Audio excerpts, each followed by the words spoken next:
이스라엘과 이란의 무력 충돌이 9일째 계속되고 있습니다. 이스라엘 현지 나가 있는 특파원 연결해 자세한 상황 알아보겠습니다. 네, 곽상한 특파원, 지금 취재를 하는 동안에도 대피를 했다고 들었는데 현지 상황 좀 어떻습니까?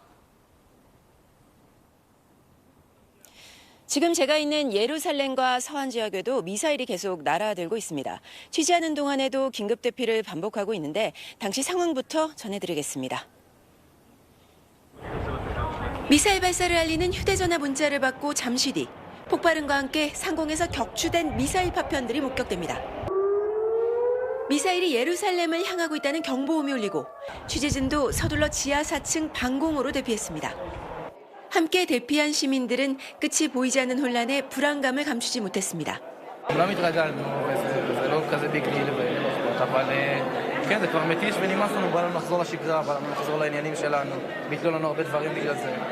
어젠 북부 도시 하이파에 이란의 미사일이 떨어져 약 40명의 부상자가 발생했습니다. 이스라엘은 이란이 연 이틀 집속탄을 사용했다고 주장했습니다. 오늘 새벽 2시 반쯤엔 이스라엘 중부와 서안에 미사일이 접근하면서 또다시 경보가 울렸고 취재진은 또 한 번 호텔 방공으로 대피해야 했습니다. 네, 지금 이스라엘의 공습 수위도 낮아지지 않고 있는 것 같은데요. 네, 이스라엘군 역시 물량 공세를 계속하고 있습니다. 이란의 미사일 기지와 핵시설, 군수 인프라를 집중 타격하고 있습니다. 오늘 새벽엔 이스라엘군이 테헤란에서 남쪽으로 320km 떨어진 이스파한 핵시설을 공습했다고 이란 언론이 보도했습니다. 유해물질 누출 보고는 없지만 정부가 주민들 접근을 차단하고 있는 것으로 알려졌습니다. 이스라엘군은 이슬람 혁명수비대 산하 쿠두스군의 베테랑 지휘관도 암살했다고 밝혔습니다. 이란을 지원하겠다 다고 한 레바논 헤즈볼라 시설도 타격했습니다. 민간인 피해도 이어져 이란 북부 도시에선 4층 건물이 폭격을 맞아 10대 1명이 숨지기도 했습니다. 현재 이란은 사이버 공격을 이유로 인터넷을 차단한 상태여서 민간인 피해 상황이 신속하게 전해지지는 않고 있습니다. 네, 지금 9일째인 무력 충돌이 더 장기화할 거라는 우려도 나오는데 어떻습니까?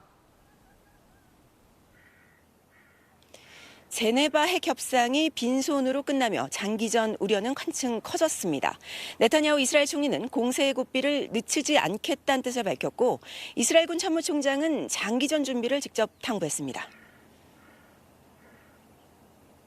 As long as it takes. That's the answer. As long as it takes, because we face an existential danger. 현재 공중전에선 이스라엘이 유리하지만 충돌이 수주간 계속되면 이스라엘도 요격미사일 재고가 바닥날 거란 전망이 나옵니다. 지금까지 이스라엘 예루살렘에서 SBS 박상은입니다. 이란이 농축 핵물질을 찾아내기 힘들도록 옮겨뒀다고 주장하며 휴전 요구에 응할 수 없다는 입장을 밝혔습니다.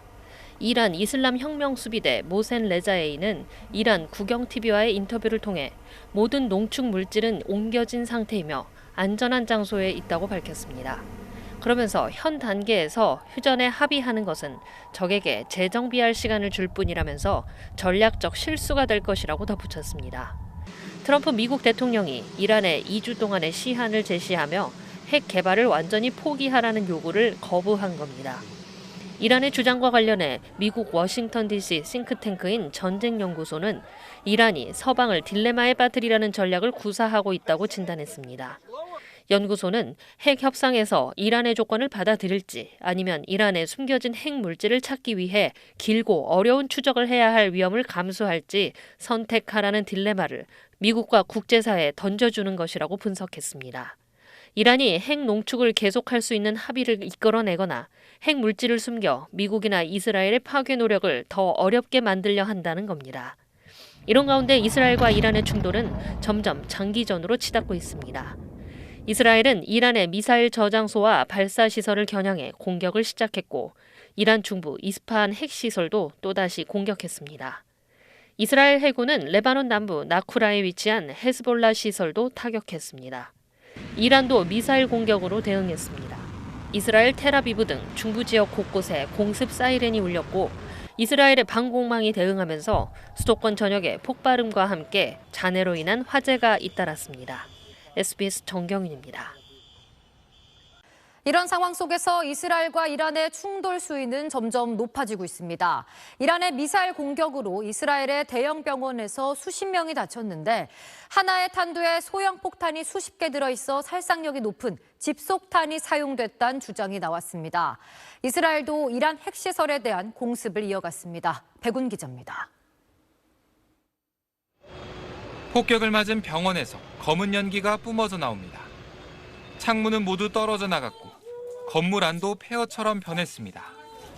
이란의 미사일 공격으로 이 병원에서만 환자 등 수십 명이 다쳤고 이 중 6명이 중태에 빠졌습니다. 병원 현장을 찾은 네타냐후 총리는 이란을 범죄 정권, 테러리스트라고 비난했습니다. They're targeting civilians because they're a criminal regime. They're the arch terrorists of the world. 이스라엘군은 20발 이상의 미사일을 쏜 이란이 집속탄을 사용했다는 주장도 내놨습니다. 집속탄은 탄두 안에 수십 개의 작은 폭탄이 들어있어 목표 지점 일대에 광범위한 피해를 주는 무기로 살상력이 커 비인도적이란 비판을 받습니다. 이스라엘군은 아라크 핵시설을 공격했습니다. 이란 수도 테헤란에서 250km 떨어진 아라크 중수로는 핵무기 개발용 플루토늄이 생산된다고 이스라엘이 의심해온 곳입니다. 이번 공습으로 인한 방사성 물질 누출은 없는 것으로 전해졌습니다. 이란 최고 지도자 하메네이는 화상연설에서 결사항전을 외쳤습니다.